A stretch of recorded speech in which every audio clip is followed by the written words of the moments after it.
말씀이 좀 난해하게 느껴질 수 있지만 핵심 요지는 이겁니다. 지난 시간에 제가 말씀드렸죠. 로마서 7장은 죄와 율법과 성도의 관계를 다루고 있다고 말씀드렸습니다.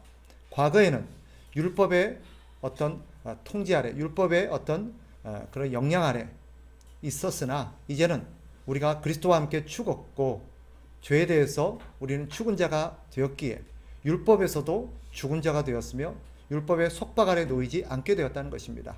이 말인즉슨 율법을 지키지 않아도 우리는 그로 말미암아 사망의 권세에서 벗어났기에 사망의 형벌을 받지 않게 된다라는 의미입니다.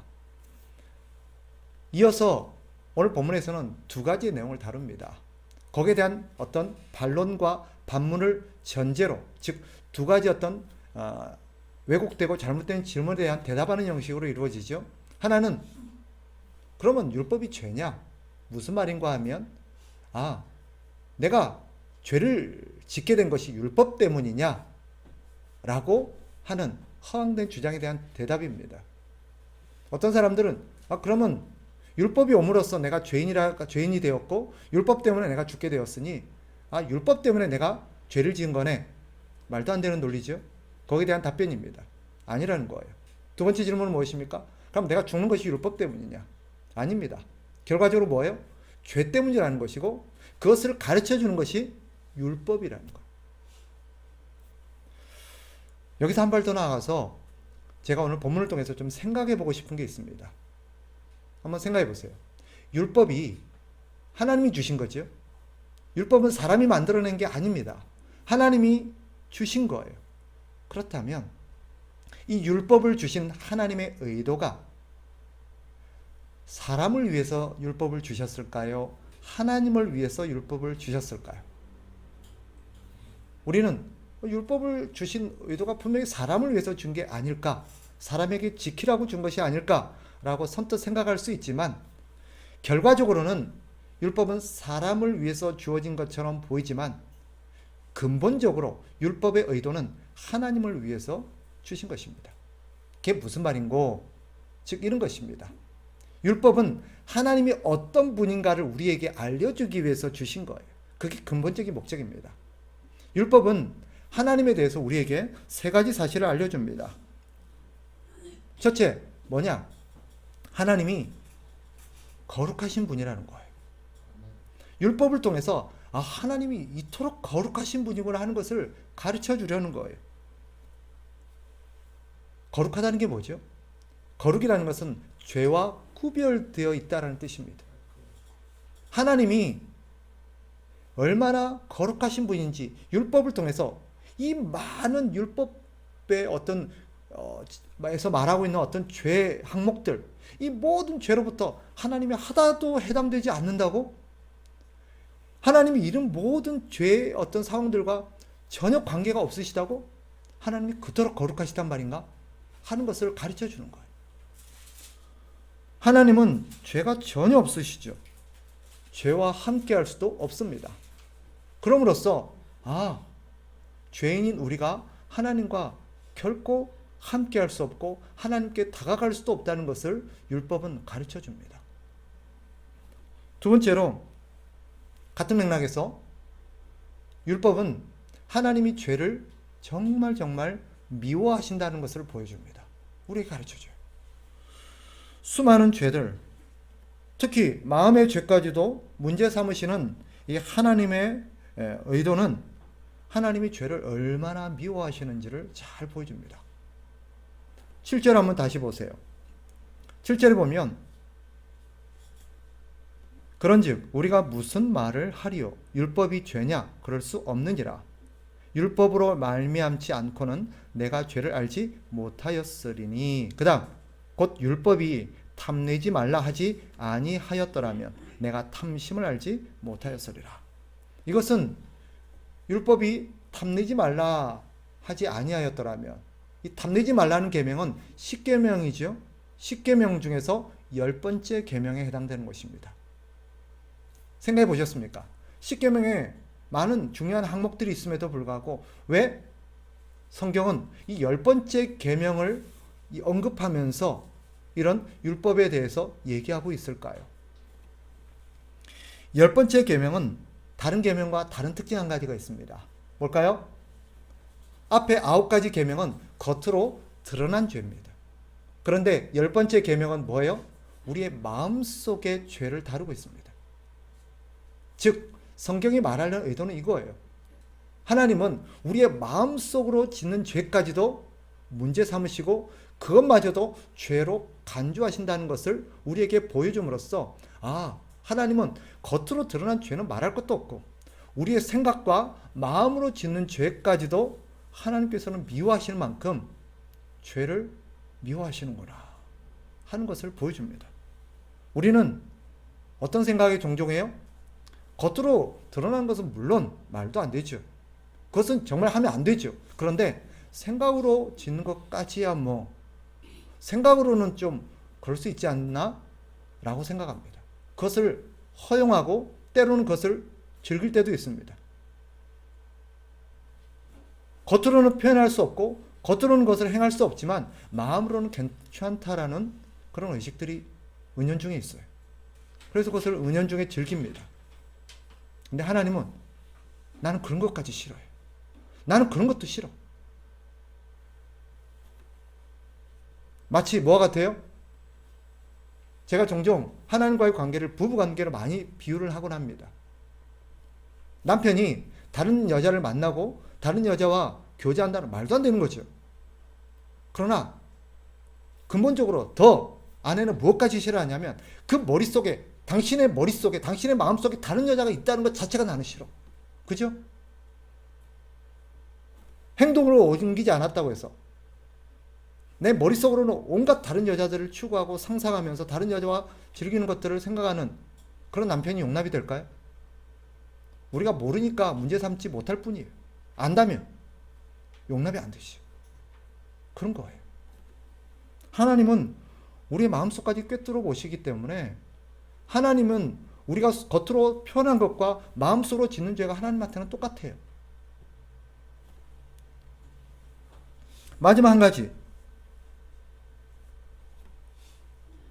율법은 하나님이 그런 죄를 지은 죄인에 대해서 반드시 심판하신다는 것을 보여줍니다. 그게 율법을 주신 하나님의 의도예요. 결과적으로 그런 율법은 근본적으로는 하나님이 어떤 분인지를 우리에게 알려주기를 위한 것이긴 하지만 결과적으로는 그것이 인간에게 하나님께서 주시는 어떤 의도도 있습니다. 뭐냐? 율법은 사람에게 하나님의 뜻이 무엇인가를 알려줘요. 그죠? 하나님이 어떤 분인가를 보여줌으로써 결과적으로 뭐예요? 하나님이 저런 분이니 그래서 어쩌라는 거예요? 너희도 이랬으면 좋겠다라는 하나님의 의도를 알려주는 그런 하나의 도구이기도 합니다. 그러면 하나님의 거룩하심을 통해서 하나님께서 우리에게 요구하시는 하나님의 뜻은 뭐겠어요? 거룩이에요. 내가 거룩하니 너희도 거룩했으면 좋겠다 하는 것을 율법을 통해서 보여주시는 거예요. 거룩하다는 건 뭐라 그랬어요?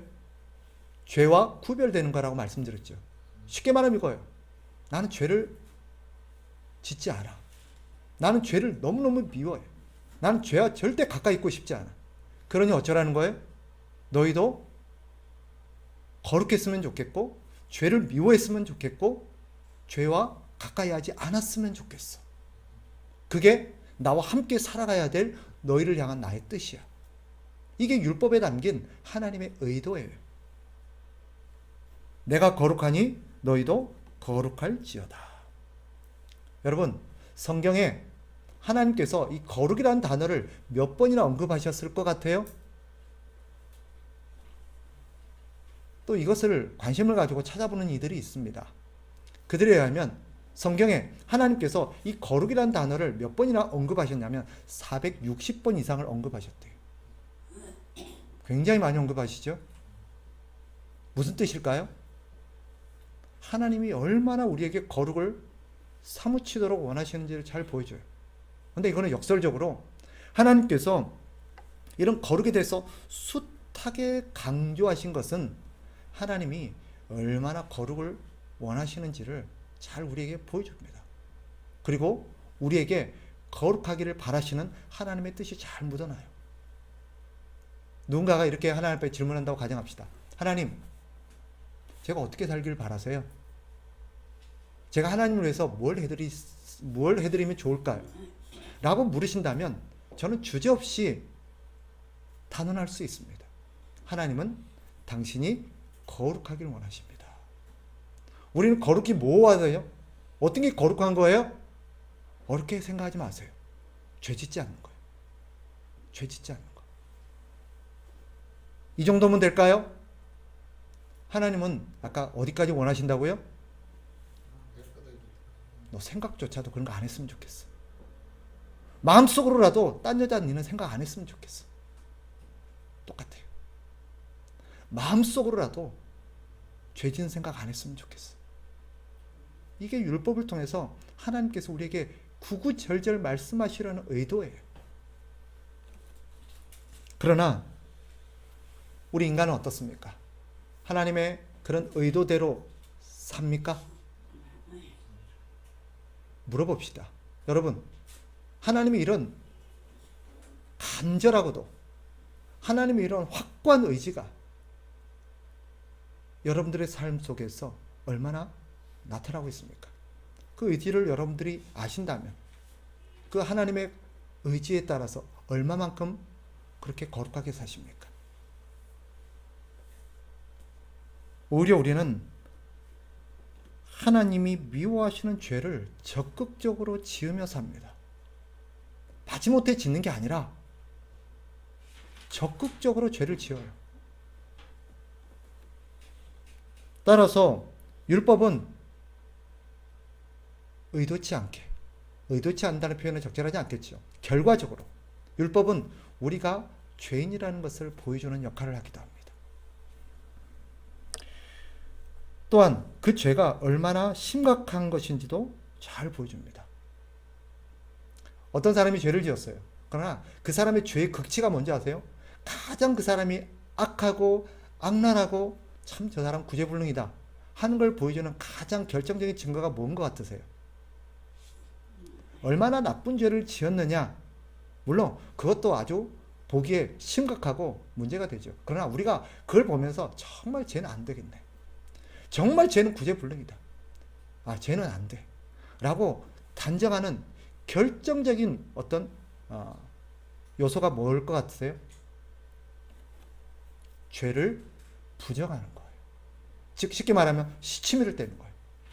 사람은 죄를 지을 수 있어요. 그죠? 그런데 죄를 비록 어떤 악랄한 죄를 지었다 치더라도 그 사람이 정말 그 죄에 대해서 진심으로 뉘우치고 자기 죄를 시인하고 나는 어떤 죄도 어떤 처벌도 달게 받겠습니다. 저는 그런 처벌을 받아 마땅합니다. 저를 단죄해 주십시오. 그런다면 비록 죄는 미울지라도 긍휼이 베풀어져요. 맞죠? 그런데 내가 언제 그랬냐고. 생사람 잡는다고. 심지어는 그놈은 그래도 된다고. 나는 내가 해야 될 도리를 했다고. 이게 뭐가 잘못됐냐고. 그렇게 뻔뻔하게 시치미를 떼고 자기 죄를 부정하면 어떨까요? 네. 인간의 죄의 극치는요, 그 죄를 부인하는 거예요. 우리가 얼마나 심각하고 구제불능의 죄인인가를 잘 보여주는 증거는 내가 얼마나 많은 죄를 지었는가. 사실 그게 아니에요. 성경에서도 마지막으로 문제 삼는 게 뭐예요? 죄를 부정하는 거예요. 내가 무슨 죄 지었는데? 내가 뭐 잘못했는데? 성경에 보면 그런 사례들이 많이 나오죠. 하나님께서 용서하지 않는 죄가 딱 한 가지 있습니다. 뭘까요? 네, 부인하는 죄입니다. 그래서 그런 사람들을 단죄하는 사례가 여러 번 나와요. 대표적인 사람이 누구예요? 가인이에요. 네 동생 어디 있노? 모르는데요. 왜 동생을 나한테 찾습니까? 땅이 나를 향해서 지금 항변하고 땅이 피가 나에 대해서 호소하고 있지 않느냐. 하나님께서는 그 가인을 용납하지 아니하시고 쫓아버리십니다. 또 한 사람이 떠오르는 사람이 있어요? 기억나세요? 아간이라는 사람이 있었습니다. 아간. 하나님께서 여리고를 무너뜨리신 이후에 여리고에 있는 어떤 것도 취하지 말라 그랬어요. 다 불태 없애라 그랬어요. 그런데 거기서 금덩어리와 신할산 외투 한 벌을 보고 그것을 몰래 숨겨놓은 사람이 있었습니다. 누구예요? 아간이죠. 결국 하나님께서 모세를 통해서 너희 중에 죄진 사람이 있다. 그 죄 때문에 너희가 아이성에서 실패했다. 백성들 향해 말해요. 누구냐? 누가 그랬냐? 끝까지 얘기를 안 합니다. 결국 어떻게 찾아내요? 제비뽑기를 통해서. 점점 포위망이 좁혀오는데도 마지막에 가서요. 딱 아간이 뽑히니까 너냐? 왜 그러니? 그때서야 얘기를 합니다. 율법이 어떤 용도를 우리에게 어떤 역할을 하는가? 우리의 죄를 찾아내요. 그리고 내가 무슨 죄를 지었고 그것이 왜 그렇게 심각한 죄인지를 우리에게 보여주는 역할을 하는 것입니다. 그게 율법이에요. 아주 사람들이 자기가 무슨 죄를 지었냐고, 내가 무슨 죄를 지었냐고 하도 뻔뻔하게 죄에 대해서 인정하지 않고요, 부인을 해요. 하나님이 율법을 주신 의도 중에 하나가 뭐겠어요? 이게 죄야. 네 죄가 이 정도로 심각해. 마치 이런 율법은 병을 진단한 MRI 기계와 같아요. MRI 기계를 통해서 내가 어떤 병에 어디에 어떤 병이 걸렸는구나 하는 것을 정확하게 진단해 주죠. 그죠?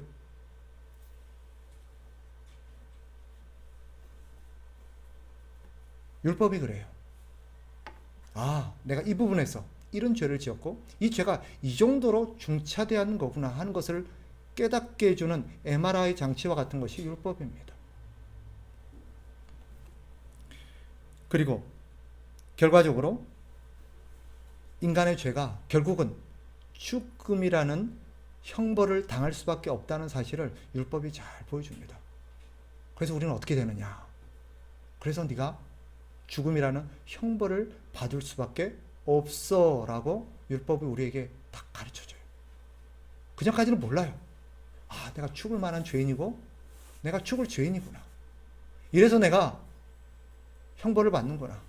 이 형벌의 끝이 무엇이며 그 형벌이 얼마나 무서운 것인가를 율법이 가르쳐줘요. 그런데 율법에는 놀라운 하나님의 포석이 한 가지가 있습니다. 여기까지만 본다면 율법은 우리에게서 어떤 역할만 해요? 나쁜 역할만 해요. 악역만 하는 것 같아요. 그런데 그 율법에는 거기서 끝나지 않았어요. 하나님의 놀라운 포석, 안배가 하나 있었어요. 그게 뭐냐? 바로 죄인들을 향한 하나님의 구원의 길을 계시해 놓은 것입니다. 율법은 죄인이 구원받을 수 있는 길이 무엇인가를 우리에게 알려줘요. 오해하지 마세요. 율법 자체가 우리를 구원한다는 뜻이 아닙니다. 우리가 어떻게 구원받을 수 있는가 하는 것을 율법이 가르쳐 주는 거예요. 그래서 율법은 표면적으로는 우리를 죽이기 위함인 것처럼 보이나 실상은 우리를 살리기 위한 하나님의 안배인 것입니다. 그래서 율법이 좋은 거예요. 율법은 그 자체로도 좋은 거고 귀한 것이긴 하지만 우리에게 작용함에 있어서도 귀한 것입니다. 율법은 우리가 우리의 죄라는 어떤 문제를 어떻게 해결하고 어떻게 치료받을 수 있는가 하는 것을 보여줍니다. 어떤 방식으로요? 우리에게 정확한 문제를 진단해 줌으로써 우리에게 무엇이 필요한지를 알려줍니다. 자, 아픈 사람, 내가 어떤 병에 걸렸다는 것을 딱 알게 되었어요. 그럼 우리에겐 누가 필요해요? 의사가 필요하죠. 빨리 너는 어디로 가야 돼? 의사에게 가야 돼요. 의사에게 가야 돼. 율법이 바로 그걸 가르쳐줘요. 율법이 너 이제 큰일 났다. 너는 죄인이고 그 죄 때문에 너는 무서운 죽음의 형벌을 받게 될 것이고 네가 상상할 수 없는, 네가 도저히 감당할 수 없는 그런 형벌을 받게 될 거야. 어떻게 해야 돼요? 어떻게 하면 좋지요? 지금 빨리 의사에게 가봐. 그 의사가 누구예요? 예수 그리스도예요. 그래서 바울은 갈라디아서에서 율법이 어떤 작용을 하는지를 이렇게 설명해 놓습니다. 들어보세요. 갈라디아서 3장 24절. 이같이 율법이 우리를 그리스도께로 인도하는 초등교사가 되어 우리로 하여금 믿음으로 말미암아 의롭다함을 얻게 하려 합니다. 우리를 누구에게로 인도한대요? 너 빨리 예수 그리스도께 가봐. 하늘과 땅 사이에 너를 치료하고 네 문제를 해결하고 너를 도울 이는 누구밖에 없어요? 예수 그리스도밖에 없어. 너 다른 사람 찾는다든지 다른 문제를 찾는다 방법을 찾는다든지 그럼 넌 반드시 죽을 거야. 그러나 네가 만약 예수 그리스도께 쫓아가서 예수 그리스도께 당장 가서 엎드려서 그분께 너를 불쌍히 여겨달라고 너를 구원해달라고 호소하면 그분이 너를 고쳐주실 거야. 이게 율법이 우리에게 가르쳐주는 거예요. 다시 말씀드립니다. 율법 자체가 우리를 구원하는 게 아니에요. 율법은 우리를 그리스도께로 가도록 도와주는 거. 그리스도를 가르쳐요. 예수님이 이렇게 말씀하셨죠. 누가복음 5장에 보면 31절 31절 예수께서 대답하여 이르시되 건강한 자에게는 의사가 쓸데없고 병든 자에게라야 쓸데있나니 내가 의인을 부르러 온 것이 아니요 죄인을 불러 회개시키러 왔노라. 아멘이죠. 이건 진짜 아멘이죠. 이 말씀은요 정말 아멘입니다. 예수 그리스도께서 내가 왜 왔는지 아니? 내가 왜 이 땅에 인간의 몸을 입고 온 줄 알아? 죄로 인해서 병든 영혼들, 소망이 없는 영혼들, 구원받을 수 없는 영혼들, 사망의 성과 아래 있는 영혼들을 내가 치료해주러, 구원해주러 왔어. 이 안에는 어떤 의미가 담겨 있는지 아세요? 이 안에는요, 나도 될까요? 나도 가능할까요? 라고 묻는 사람들에게 예라고 말하는 대답이 들어있습니다. 놀랍게도요, 여기는 아무도 차별하지 않아요. 사람을 죽였어요. 그것도 여럿이나 죽였어요. 이런 나도 예수님께로 가도 될까요? 예수님 뭐라 그럴까요? 어서 와. 저는 일평생 동성애를 하며 살아왔어요. 이런 저가 주님께로 갈 수 있을까요? 주님 뭐라 그럴까요? 아마 우리는 너는 안 될 것 같은데 라고 말할지 모르지만 교회는 그에게 장애물이 되어서 네가? 랄지 모르지만 주님은 비켜 어서 와라. 그러실 거예요. 확신합니다. 그가 누구이든 간에 어떤 사람이 남자로 태어났는데 여자로 살고 싶어서 수술을 했어요. 그래서 여자가 됐어요. 그런 사람이 자기가 죄인임을 깨닫게 되었고 예수님이 필요하다는 걸 알게 됐어요. 하나님이 저를 남자로 보내주셨는데 전 여자가 됐어요. 여자가 된 지금에도 내가 주님께로 갈 수 있을까요? 주님 뭐라 그럴까요? 괜찮아, 이리 와. 이 땅에서는 비록 그 몸으로 살아야 될지 모르지만 확신컨대 우리 주님께서 우리를 부활시킬 때는 새 몸을 주실 거예요. 분명한 사실입니다. 그러니 우리가 지금의 조건과 지금의 상황과 지금의 어떤 것들을 가지고 누군가를 차별한다든지 누군가를 거부할 수 있을까요? 당신은 예수 그리스도께서 용납 안 할 거야. 당신은 예수님이 안 받아. 이런 사람 있을까요? 단언컨대 한 명도 없습니다. 여러분이 누구를 떠올리든 누구를 상상하든 그조차도 예수님은 어서 와 할 거예요. 아시겠습니까?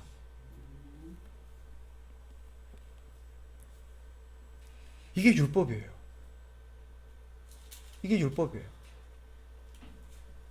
마지막 한 가지. 결과적으로 그런 사람들에게 그렇게 예수님을 찾고 예수님에게 달려간 사람들에게 마지막으로 율법은 또 한 가지 작용을 합니다. 그게 뭐냐? 이제 너는 이렇게 살아야 돼 라는 우리에게 바른 삶과 바른 목적을 향해 나아갈 수 있도록 길을 안내해 주는 역할을 합니다. 예전에 이제 내가 잘못 살았다는 걸 알게 됐어요. 예전의 삶이 죄라는 걸 알게 되었어요. 그럼 앞으로 어떻게 살아야 돼요? 이제는 내가 새 삶을 살고 싶고 새로운 인생 살고 싶은데 어떻게 살아야 돼요?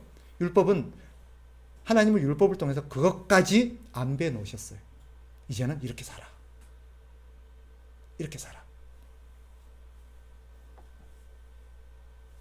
율법은 우리가 어떻게 사는 것이 바른 삶인지 우리에게 알려줍니다. 이것을 깨달은 다윗이 시편에서 이렇게 고백하지요. 119편은요. 시편 중에서 가장 기십니다. 엄청 길어요. 절수가 100 몇 절까지 한 100 모르겠어요. 한 200절 가까이 있어요. 이것은요. 다윗이 말씀의 가치와 말씀의 어떤 용도들을 깨닫고 나서 말씀을 가지고 고백한 시들입니다. 1절부터 마지막 절까지요.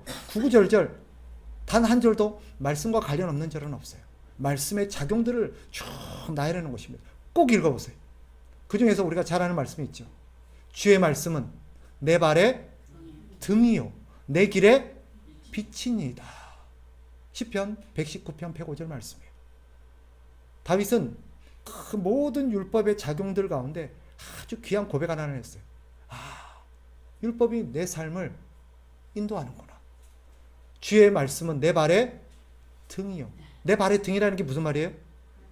내가 어디다 발을 디뎌야 될지를 비춰주는 거예요. 내 발 앞에 등을 딱 비춰주는 거예요. 이것은 지금으로는 이해가 안 되죠. 옛날에 그죠? 옛날에 등불 가지고 옛날 사극들 보면 그렇잖아요. 앞에 딱 비치고 그게 어디를 비치고 있어요? 발 앞을 비춰요. 그런 의미예요.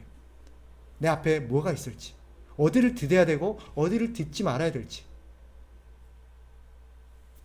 그것을 보여주는 게 율법이에요. 내가 이 길로 가야 되는구나. 내가 지금 이 자리에 있어야 되는구나. 내가 지금 이것을 해야 되는구나. 율법이 그걸 다 비춰주는 거예요. 그럼으로써 안전하고 바르고 좋은 길을 가도록 도와주는 거예요. 주의 말씀은 내 발의 등이요 내 길의 빛이니이다. 앞에 등과 뒤에 빛은 용도가 달라요. 앞에 등은 뭐예요? 내 앞을 비춰주는 거예요. 빛은요 방향을 정해주는 거예요.